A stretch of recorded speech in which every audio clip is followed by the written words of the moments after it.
welcome to Talk This. It's dangerous to podcast alone.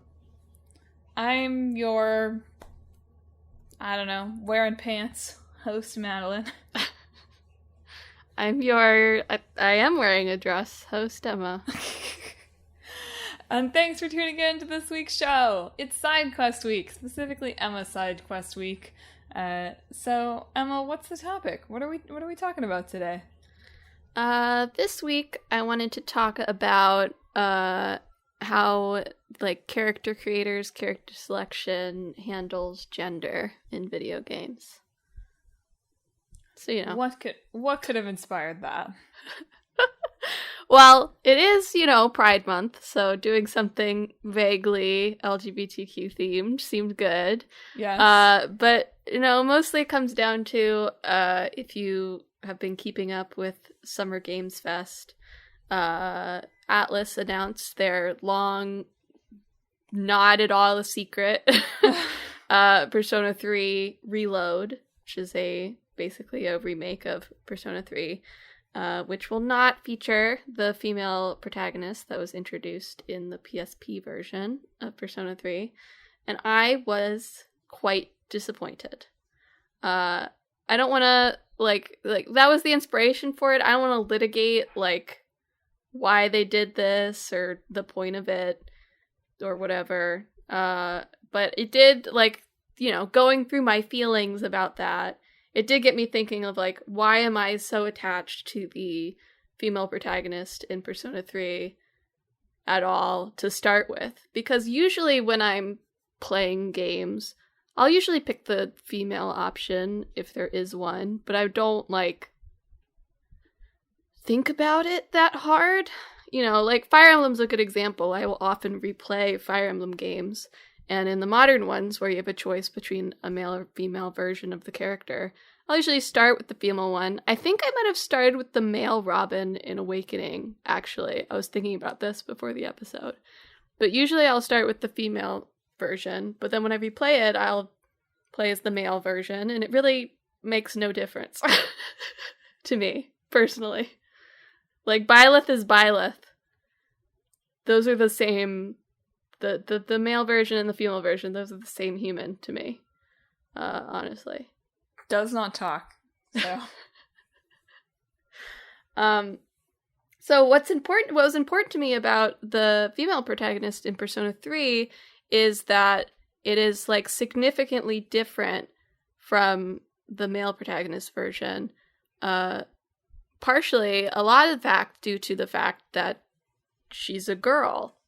And not just in the, who you can date side of that, which we can talk about going into this, but just in the way that she interacts with the world and the world interacts with her, it's clearly she's a girl, right? The characters are aware of her gender. Which, a lot of the times when you're picking between male and female characters in video games, that's not actually true, really. Yeah. As became very clear in preparing for this podcast. Yeah. Yeah, it was very interesting in doing the research for this week how unusual something like the female protagonist version of Persona 3 is. I'm not really sure we encountered any other game that quite reaches that level of differentiation. Yeah. Definitely as you get into more, deep role-playing systems, I think Mass Effect will have some differences, BioWare in general will probably have some differences. Outside of just romance, they may interact with certain things differently. You brought up Dishonored 2, but that's, even further beyond Persona 3, because... those are just two established named characters that you can pick to do the campaign with versus different player insert type characters, right? Yeah. So there's not a lot where the point is to somewhat project on these characters to different extents, where you can pick a gender and that gender affects the way that things play out within the story. Yeah, we won't really be talking. I mean, there's a lot of different ways that you can talk about character gender in games generally, right? Yeah. It's too much for an hours-long podcast. But we won't really be focusing on things like Dishonored 2, where you're playing as two distinct characters, like Resident Evil 2, where you can choose between two distinct characters. Because, having two distinct character options who happen to be of different genders, cool, that's a cool thing. Yeah. But I feel like it doesn't quite isolate what we're trying to talk about here today. Yeah. Slightly different category. So I feel like there are like a few buckets that sort of the gender swapped or general gender choice protagonist experiences fall into. So we got Persona 3 almost in its own bucket, right? Of there being like really kind of deep implications for what your gameplay and like relationship experience is. Yeah. I just started searching for this. Reddit is like going through it right now. Well, but, thank God our games has no principles. Exactly. But just in like searching cursorily for like games with gender options like P3P, I found like 2 separate Reddit posts that were like, hey, are there any games like P3P out there? So I felt like I was like, yeah, I'm onto something here. Somebody else had this thought. So that's almost in its own bucket. Mass Effect sort of type thing, like almost in that bucket. Yeah. I would say.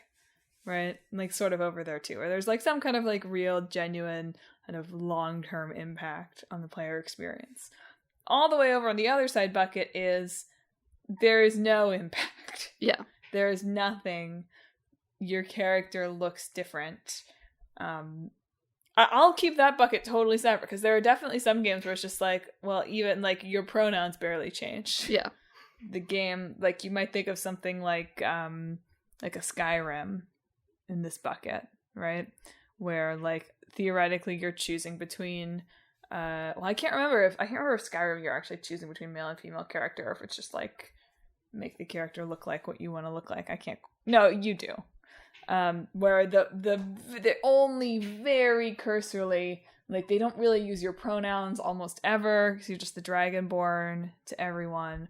Only very rarely will an NPC make like a lame little comment to you about being a woman, or that was my playthrough experience. So that's like a bucket. Then there's the bucket where it's like your pronouns change. Yeah. And that's literally it. And that bucket has 2 very unevenly divided halves. One where your pronouns can change between he and she, and one over the past couple of years, mostly, where we start to throw in they, them, or even the option to select your own pronouns into the mix. So just pronouns. Then we have the giant romance bucket. Yeah. Right? Where it's like, okay, yeah, maybe your pronouns change, but the people you can romance, that definitely changes. Yeah, you can be a girl, but God forbid you're anything but straight, Yes. We'll let you be a girl, but that's it. And then we have the buckets where it's like, you can be a girl, but it sucks. It sucks to be a girl, right. Bucket. Right. And that's, I mean that, I don't mean that in like that's necessarily an entirely negative thing, but that's something like like Crusader Kings is sort of a good example of this, where in the default settings anyway, playing as a woman is like harder, right? People don't take you seriously. The quote unquote sort of like historical, not even quote unquote, like the historical gender. I think they, like in updates, did add options to either get rid of that, or you could even switch it to a matriarchal, like, world if you wanted to. So, yeah. There's some play you can do with that in Crusader Kings, for sure. But definitely not the only game there where we see that either it's harder to be a woman because it's historical and we're going to have people treat you less seriously, or the, like, very classic, you're a woman, so your strength stat starts lower. Yeah. Kind of thing. I also think there's a bucket that's just like customization options. That's true, yes. I think Pokemon's a good example of this. I feel like I read a bunch when Sword and Shield came out that was like, why can't the boys look nice? Why are there so many fewer customization options for the boy character? So there's also that one where like cosmetics, or even like throwing in like classes. Sometimes there'll be classes that are gender locked. Having different, like the way the character looks as well.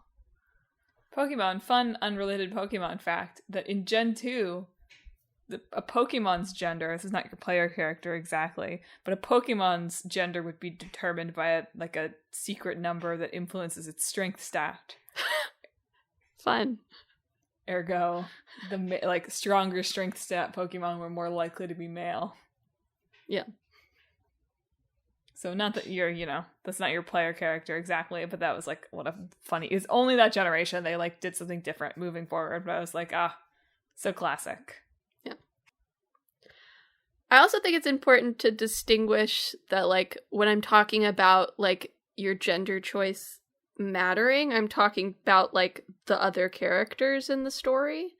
I think that as a player, you may perceive the whatever gender your player character is differently. I see a lot more colloquially, I see a lot more fan art for female Byleth than I do for male Byleth. Because he's ugly. No, I don't know. I don't know either. Yeah. You can ship female Byleth. Well, you can canonically pair up female Byleth with all three of the lords, so that may also be a part of it. She can date Edelgard, Dimitri, and Claude, whereas male Byleth can only date Edelgard, and I literally never see male Byleth and Edelgard fan art. So, as the player, you may get some value out of playing a certain character. You probably will get a lot of value or may perceive them differently.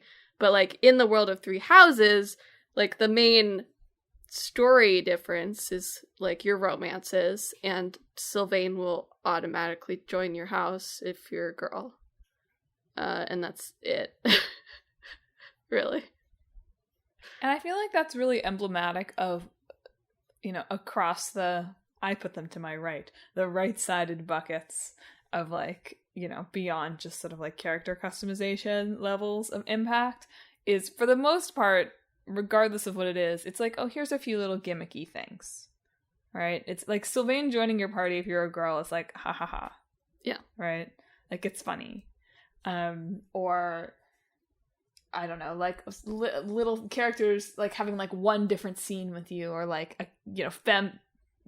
Mass Effect is pretty far on the spectrum, but it being she'll call out sexism when she sees it, and what is male shep?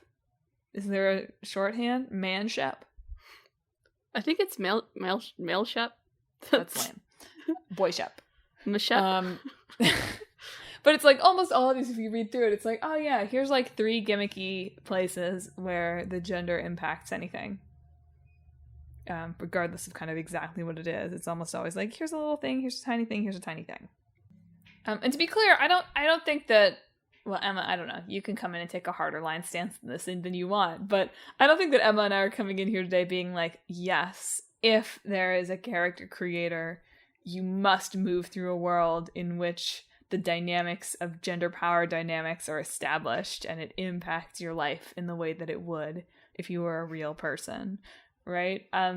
There's Emma pulled an article for this where someone was talking about playing Stardew Valley and that being sort of an opportunity to explore their own kind of gender identity first, right, from Wired. And of course, believe it or not, if you moved to your grandfather's farm in a small town somewhere, not to stereotype small town rural America, there are plenty of good people and accepting people who live there. But I don't know that anybody really wants to play a version of Stardew Valley where you would be treated the way that a non-cisgendered person would be treated moving to a small rural town by yourself, knowing no one. Yeah. We don't, it's not to say all games must reflect the totally effed up state of, how people in any, even slightly historically marginalized identity are treated in the world. That would be bad. Games can be games. Right. But it is interesting how little it really is ever factored in beyond make your character look like something. Here's a few little fun Easter eggs. Yeah. I do think it comes down to like the design ideas of your game. I get a little disappointed when I'm playing something like Fire Emblem and my gender doesn't really matter, for example, because Fire Emblem's very story heavy. It's about your relationships. It's about, bonding with the people around you while going through war or whatever. But I don't want to I don't want to go into Animal Crossing and like, I'm not a girl in Animal Crossing. I'm a little bean, I don't want my villagers to be like treating me like a woman. Can you imagine if they did I don't know what the current, I think white women have made some progress and they're like making 70 cents on every dollar, but like almost no one else has, right? But like I wouldn't want Tom Nook to be like, I'm gonna give, like, imagine if they were like paid you less. You like went for your turnips. It's like, here's the like lady price for you. Gives you the pink tax on everything that you buy. Can you imagine? What if they like stealth drop that? Everyone's like, give me more Animal Crossing updates. Keep updating it. And the updates are like Tom Nook becomes more and more right wing over time. Yeah. The updates you wanted, people. But it's interesting also of like, we're using P3P as an example, and they've talked about how, like, later in Persona 4 and Persona 5, they're like, these aren't stories we could tell with a female protagonist, which I sort of get for Persona 5, just because of how it starts with Joker, but don't really for Persona 4, but that's fine. But those games inherently, like, the story that's already there recognizes gender so much in both good and actively hostile ways. Yep. So when you add a female protagonist to Persona, you can't just pronoun swap because, Junpei is vaguely misogynist and that has an impact, right? You can't just like be like, yeah, Junpei, I also think women suck. That's a very strong character choice to make with your female protagonist, at least. Well, I think it's helpful also to acknowledge the sort of, I don't know, the unique situation that the Persona series has put itself in. Like, I always kind of roll my eyes at this, but like, good for them for being able to get away with releasing, quote-unquote, the same game multiple times. I can't think of very many other series where it's like, yeah, we released, and I'll use Persona 5 because I'm more familiar with it, obviously. Like, we released Persona 5, and now a couple years later, we're going to release Persona 5 Royal, which is Persona 5, but with some changes and some more stuff. Throwback and to it's like a totally separate game. Throwback to the hour and a half when I just saw the added girls Kasumi's design and was like, female Joker? Female Joker? Girl Joker? Alas. And then I didn't buy Royal. But something that I think, it's important to acknowledge in literally every episode of this podcast about video games, but something that I think is important to acknowledge here, and why perhaps, Persona 3 is sort of unique, is that being able to have the time and the money to say, yes, this world is going to respond differently to someone who is of a different gender identity, is not a common thing.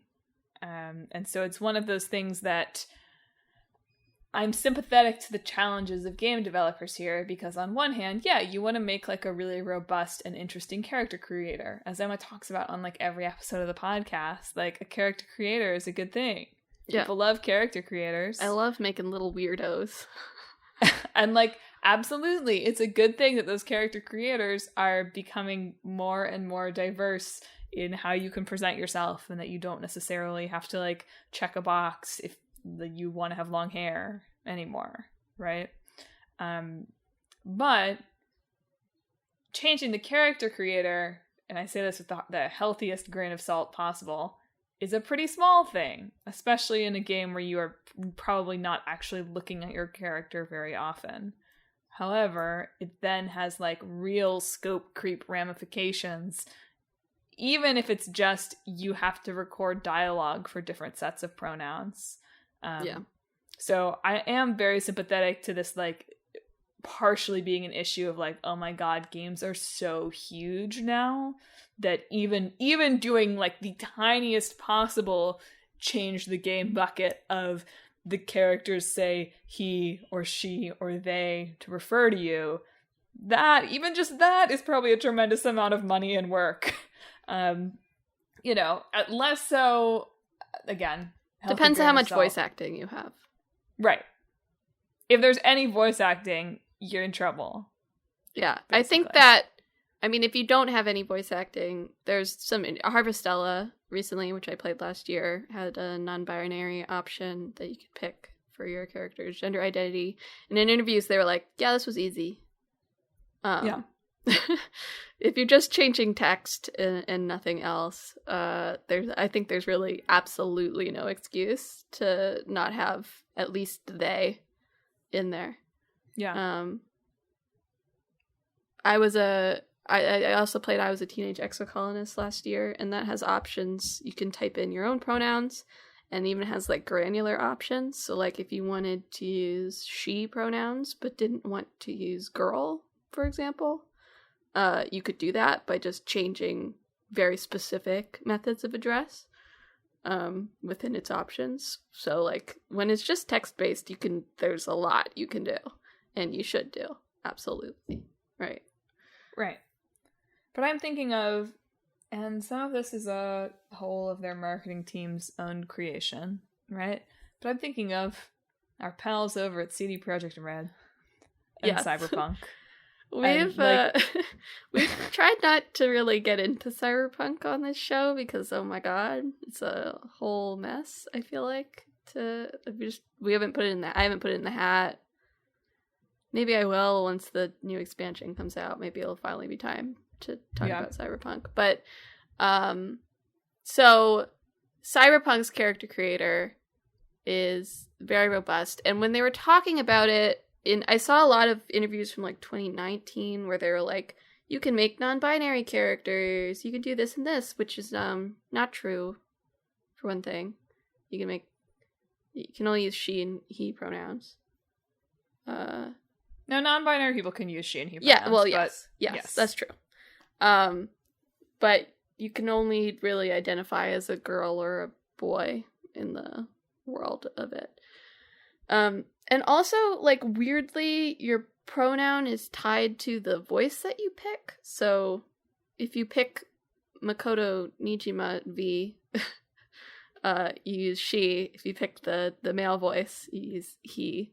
Which, I don't fully get that one. That's not even, like, a voice recording thing. Like, maybe you'd have to have the two protagonist voices record a couple extra lines if they ever refer to themselves. But you don't do that very often anyway.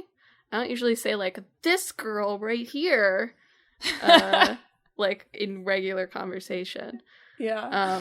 So it felt like a very weird and, like, uninclusive decision to tie the pronouns to voice, because you already have all the other characters doing he and she and girl and boy and whatever. So it's not, like, extra recording there. You can also... you can also pick your genitals in Cyberpunk. So if you want to have a more feminine presenting body but want to have male genitalia, you can do that, and vice versa. But one article I was reading that I thought was really, like, illuminating for this is, like, when you're alone in V's apartment, they're wearing underwear, right? So you can't, like, it's a first-person game, so you can't look down and see the genitalia on your model. You have to go into your menu where you can see V in third person and take off the equipment, and then you can see their genitalia. So the fact that you can't see it in first person but can in third person is kind of like, it's not for feels like it's not for identification purposes. It's for like Memes. observation and memes. Yeah. Which isn't great. I mean, for what, it's nice that you can do this, right? I've read a lot of things that's like, this is neat. But it doesn't actually have any sort of impact on the world you're in. Like, there's a trans character in the game. If you've made a trans V, you can't talk to her about that. You know? That doesn't make any impact on your relationship at all. Which is like, feels like such a huge missed opportunity. And also, you can't have like, it's a cyberpunk world. Why can't you have nothing? You know? Or other. No, you can only have 3 male genitalia and 1 female genitalia. And look, again, all of this with the giant grain of salt of like, look, clearly these people work themselves to the bone and pass. Yes, obviously. Right? So, like, there is that giant grain of salt of it being like, oh man, like, we wish you had done more. But some of the choices they made are kind of, it's unfortunate because there are things in this character creator that are like, oh, this isn't something that many other games have allowed you to do. And it's unfortunate that they kind of fumbled it with some frankly bizarre choices attached to it. Yeah. But I don't think it should have had to be somebody's job to craft, like, I don't know, bizarre looking genitalia. I mean, it's also just weird because, like I said, like, it doesn't come up within the game, really. Yeah. You can look at it in the character creator and the menu, and that seems like about it. Like, even, like, I read about, like, you know, there's romances, and those romances have sex scenes. Even that doesn't really show anything. So, like, why is it even there? For the headlines, I guess, maybe? Yeah, all about the press. I mean, you know, not to discount if, like, being able to play things and, like, knowing in your head that you're playing, like, a body that matches your own or a body that you want or whatever can be valuable. But it doesn't seem like it had much impact on the actual world of the game, whatever choice that you makes there. Well, and they have some bizarre choices about romance options as well. Yeah. That seem like almost good intentioned. Like, as you've mentioned in the notes, it's cool when NPCs aren't just like, anything that moves, baby. Like it's cool when the NPCs are characters that have their own preferences and your choice of character doesn't just magically, like, you don't get to romance whoever you want. Yeah. Right? That's a cool world building thing. But some of the cyberpunk ones are like, given the flexibility of the character creator, sort of odd. Yeah, it seems like there are some that are attracted to you based on your voice print, so your pronouns, and some that will be attracted to you based on, like, your primary body choice, so whether you picked the more masc or more feminine body, which is interesting. This does, by the way, this has nothing to do with the genitals you picked, too. It's just like there's a male set and a female preset, essentially. And I get it. It's like creating characters with realistic, like, sexual identities in a game like this that is already obviously so much bigger than the studio could handle is challenging. But you do open yourself up to look kind of not great. Yeah. And you do open it up to be like, oh, but, like, actually it is 2 genders after all. Yeah. And as you smartly pointed out in our prep for this, you know, just because so many places, so many games now are, like, doing away with your 2 options being called, like, boy and girl, that's like, look, small steps forward, good, I guess, but, like, small steps forward. Yeah. I generally prefer, like, you know, Saints Row has always had, like, a very robust character creator where you can do, like, whatever you want. And generally how they handle it is they just give you, like, a bunch of presets without any labeling. And I think if you want to degender your character creator, that's the better way to go about it than just being like, this one and that one. Because, like, I still know what you are. I still know what they are. You know? Yeah. You're not eliminating the genderedness of it by not using male and female. Or, like, body type 1, body type 2, the two genders. You know? I know I do feel like games are overdue to be like to take some meme inspiration for this. You know, any of those like the 3 genders memes. Right, with the mugs, yeah. Yeah. I love the one that's like she, her, they, them, cool hat. Those are the 3 But genders. see, like, that's perfect for games creation. Because that's what the gamer boys want anyway. Either they want to play as a lady or they want to play cool hat. Yeah. Yeah, there's interesting from the place that does all the analysis, the Quantic Foundry. From 2021, the one I found, they did like about 3,000 survey, so not awful but not huge, but still. That was mostly male. And just surveying, like, if you have a choice of character, do you prefer to play as a male? Do you prefer to play as female? Do you prefer to play as non-binary? Do you prefer to play? Do you not care? And interestingly, 1 in 3 men that they surveyed prefer playing a female character versus 1 in 10 women preferring playing a male character. And non-binary people, it was about 4% non-binary people that they surveyed were like 30% preferred playing non-binary, 30% preferred female. Like the rest was like split between preferring male or not caring. And that's probably not a very fair survey. Yeah. How many options are there to play as a non-binary character where that has any impact? Yeah. Not very many. Yeah. So you're almost asking, not entirely, but almost asking a hypothetical question. Yeah. There. Also, like, just, 3% of 3,000 is not very many people. Yeah. So that's not. I feel like the male responses feel like they are quite representative, but the female and non-binary responses might not be, just because there were less people asked. But it is like 1 in 3 men preferring to play female characters when there's a choice is surprising. I don't know. There could be a variety of reasons for that. Like, they're hot. They like looking at the girl character more.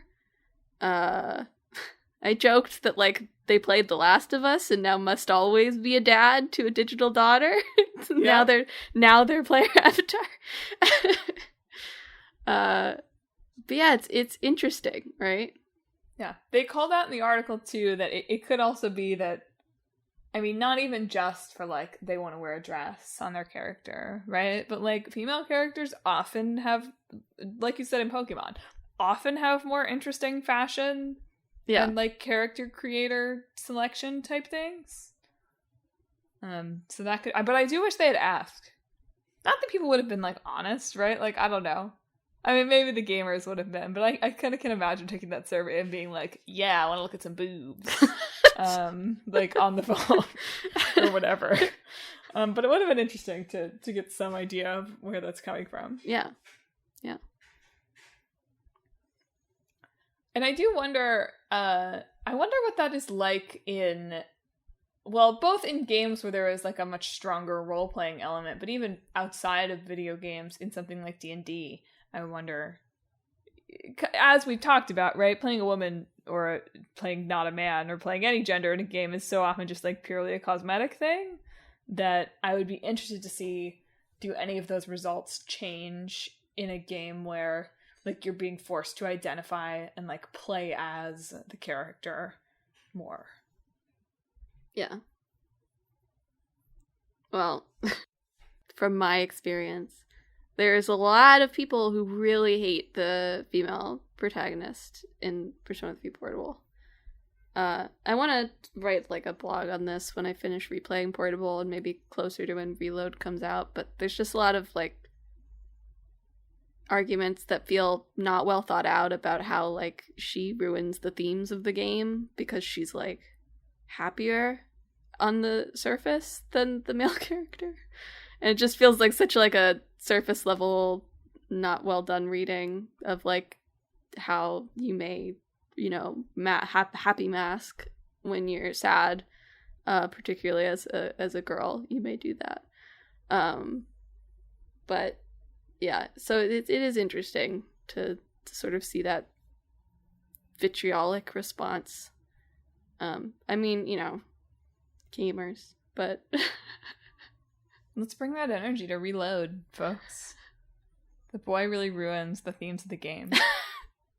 They're adding a bunch of stuff. I'm really curious to see how Reload turns out, because they are adding a bunch of new stuff to it. So now we've got 3 versions of Persona 3 with its own unique content. Love that.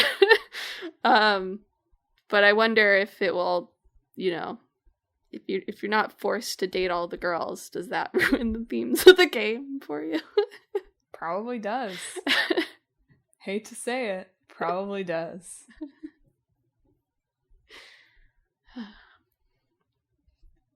Emma, how do you think games can do a better job? Or do more? I won't say do a better job. I don't want Animal Crossing to do this. Yeah, I mean, like I said, I think a little earlier, for one thing, it does depend on what your design goal is, right?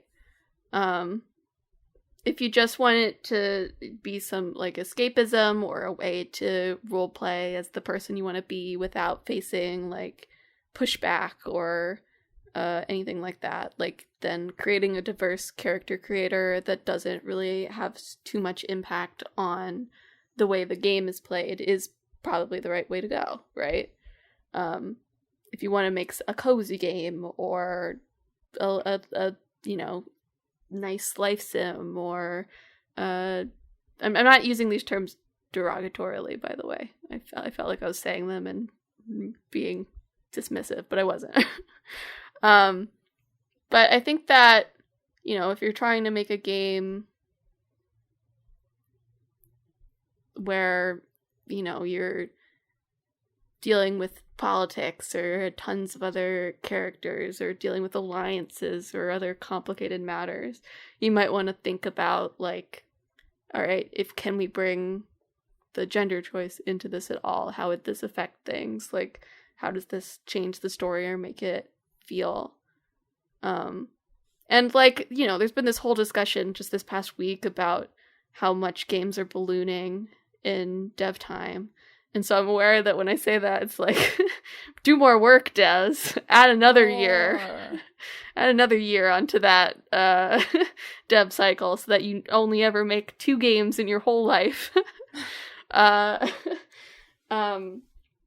it's interesting to me. Like, Persona is somewhat unique for being a big game that's set in, like, modern, quote-unquote modern times. Persona 3 is not modern times anymore, but you know what I mean? Sure.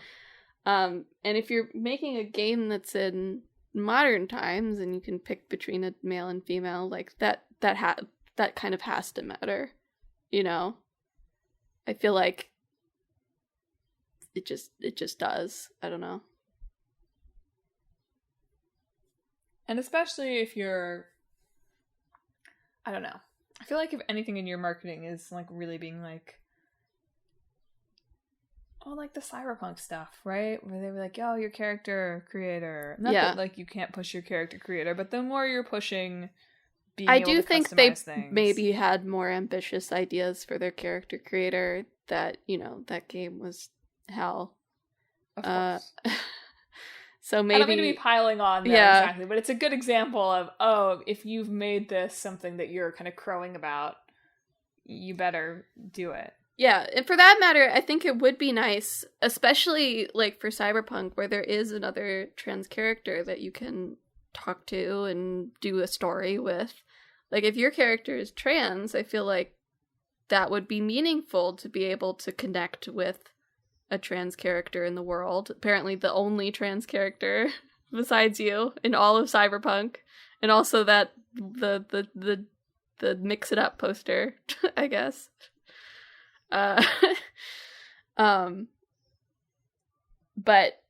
when you, I feel like it's, I can't really speak on this because I'm, of course, not trans. But I feel like it would be more alienating to have created a character that's theoretically trans and then, like, that doesn't matter. Maybe in some ways that's liberating, but in other ways I feel like it might be alienating. Well, if it's not gonna matter, like, ideally it would be intentional that it doesn't matter. Yeah. Right? Yeah. Because, like, yes, that would be good. It would be good if that was the world we lived in. And so it hopefully should feel like, oh, we've made a choice that in our world you can create a character that, looks like this and has this identity, but nobody's going to acknowledge it because they wouldn't acknowledge it.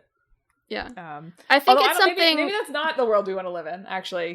Maybe, I don't mean to be like, oh, the ideal world is everyone passes perfectly. Yeah. Right? Like, that's not good. That's not necessarily that's what's interesting is maybe Cyberpunk would feel better if there were just NPCs in the world that weren't passing because they didn't want to, right? Not everybody wants to pass.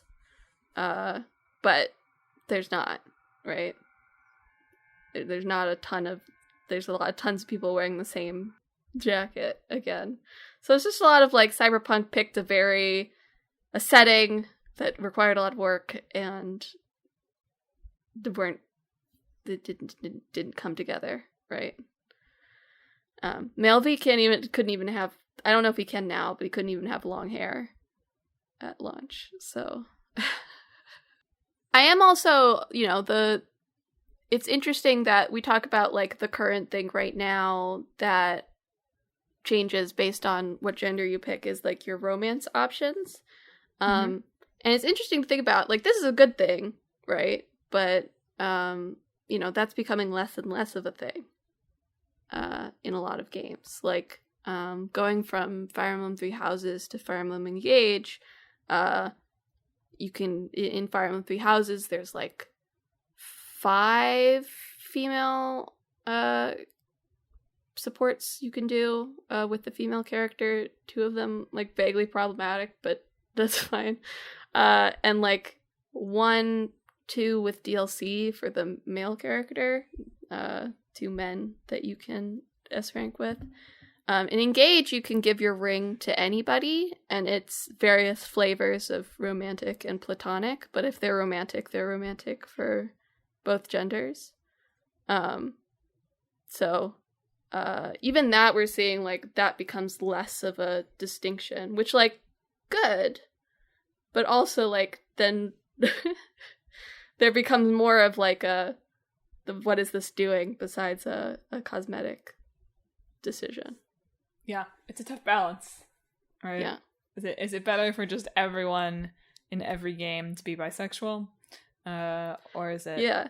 That's a whole... Again, I guess it comes down to, like, your design choices. Like, how much of a,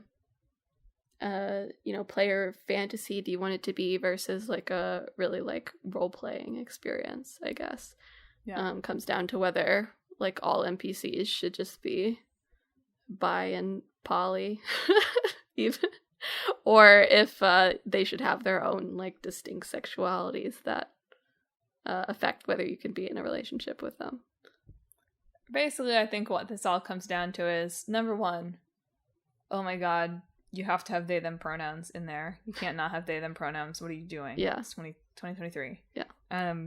But 2, that it would just be interesting to see more games being more intentional with this.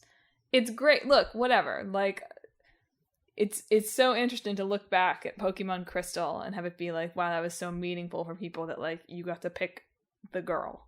Yeah. Right?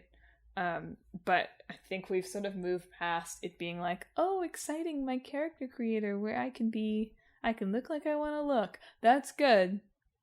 But put some thought into why are you doing that?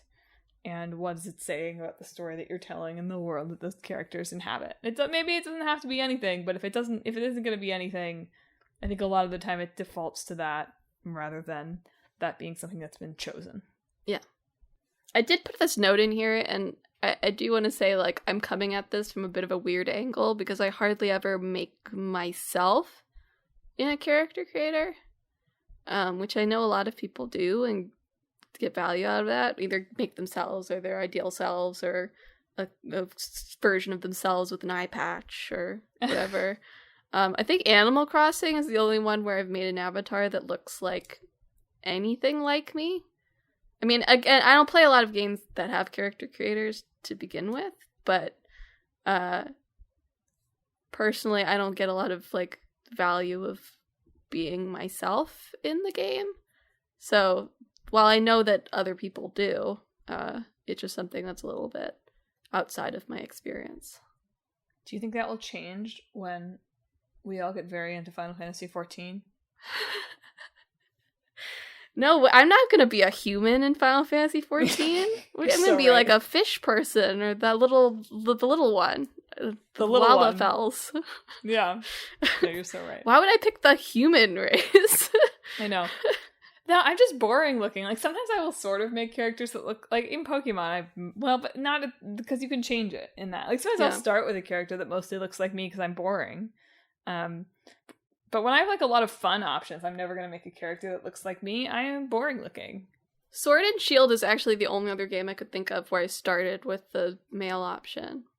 Right, for the hair, right? Yeah, well, for the hair, and also I just wanted to be hip and hop with my bro. Right. I was very attached to this. Yeah.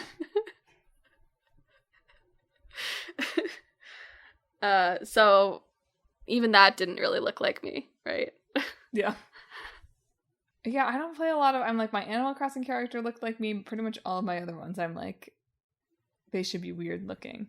What did your Skyrim character look like? My Skyrim character was like pure white hair, super weird looking. Sweetheart McBabe. Yeah. Yeah. Not that I looked at her ever. Yeah. But yeah. She was weird looking. I think it's so funny how many character creators are in first-person games, also. Well, because it's like, I get it, right? You get to be super fun with it, but, like, nobody has to really think about animating it. Yeah, that's right? fair. It's like, oh yeah, let's throw this in. It doesn't matter. You're never going to see it. Well, any closing thoughts? I can't wait for 3 years when Atlas announces Persona 3 Reload now loading with Relady. With the Relady with the epilogue content and the female character added for another $70. They know how to get their bag. People will do it. It's so interesting, like, the response to it, where it's like, if another game came out and was like, actually, we're eliminating 2 main chunks of content from our previous releases, I feel like people would be like, I hate you. But Atlas just, they have cultivated, like, a meme failure state. It's really, like, Atlas pulls an Atlas, but, like, it's funny, somehow. Yeah. I don't know how they've done this. There's some marketing wizards over there.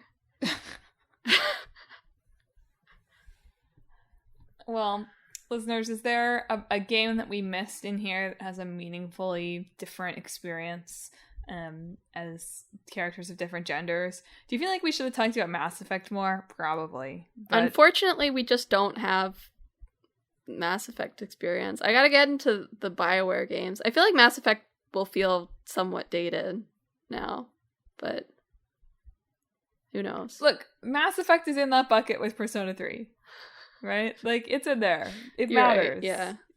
Cool. It still doesn't feel like it matters as much as it should, but it does.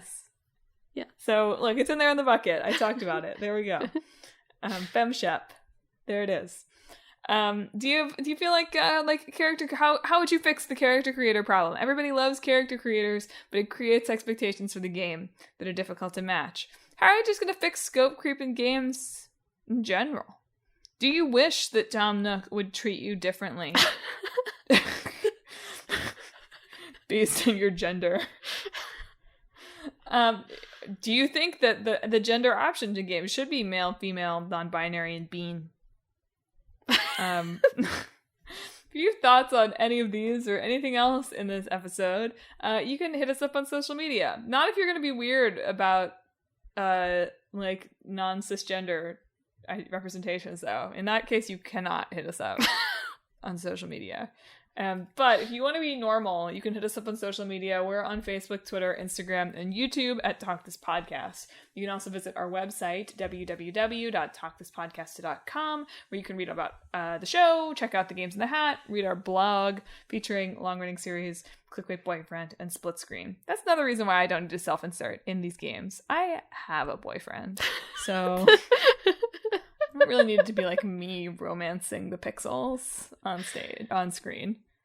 Oh, I can't believe I forgot this, but in case you're wondering, in that one Call of Duty, you can be non-binary, and Ronald Reagan will respect your pronouns. Thanks, Ron. Thanks, Ronnie.